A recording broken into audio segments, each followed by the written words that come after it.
Հատուկ վերաբերմունք այծերի եւ ոչխարների նկատմամբ հատուկ, որովհետեւ գալիք 2015-ը կանաչ փայտե այծի կամ կապույտ ոչխարի տարի է, թե որտեղ եւ ինչպես է նպատակահարմար դիմավորել ամանորն ու ինչ հագուստով արդեն հստակ է։ Այծն ու ոչխարն ընտանի խաղաղասեր կենդանիներ են, նրանք մեր նկատմամբ կլինեն բարեհաճ ողջ տարին, եթե նոր տարվա լույսերը վառենք ընտանեկան միջավայրում յուրաքանչյուրս մեր տանը կամ որտեղ պատահի, միայն թե ցամաքում։ Այծը չի սիրում ջուր, դիզայներ ոճաբանն ասում է ճիշտ սանրվածքի ընտրության հարցում եւս պետք չէ սխալվել։ Ավելի շատ բնականի կտրվածքներ, սանրվածքները, բոլոր կտրվածքները, կարճը, սուրսուրան հավասար մազերն է մոտա։ Վերջերս միջազգային դասընթացում փաստվել է 2015-ին ընդունել երշականագագույնը։ Գալիք տարում նորավոճ են համարվելու բնական սանրվածքներն ու բնականին մոտ գույները։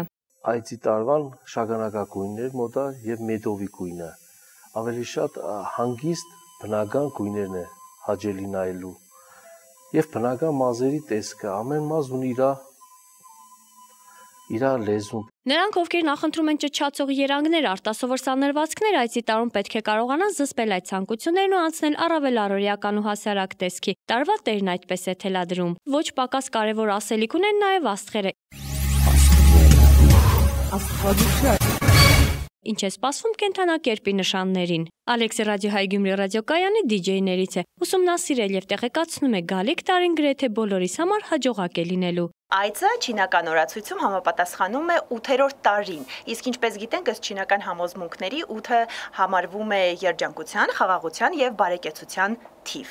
Ըստ էության, լուսատուները նաեւ խորհուրդ են տալիս 2015 թվականի ողջ ընթացքում առավել ուշադիր եւ հոգատար լինել ընտանիքի հանդեպ եւ նրանց կողմից կպարգևատրվի նվիրվածությունն ու ներողամտությունը։ Եվ այս ամենը լիարժեք իրագործելու համար բնականաբար անհրաժեշտ է ունենալ երկաթյա առողջություն, այնպես որ հոգ տարեք եւ պահպանեք ձեր առողջությունը։ Արմենուհի Մինասյան, Խաչատուր Գևորգյան, Ազդարար։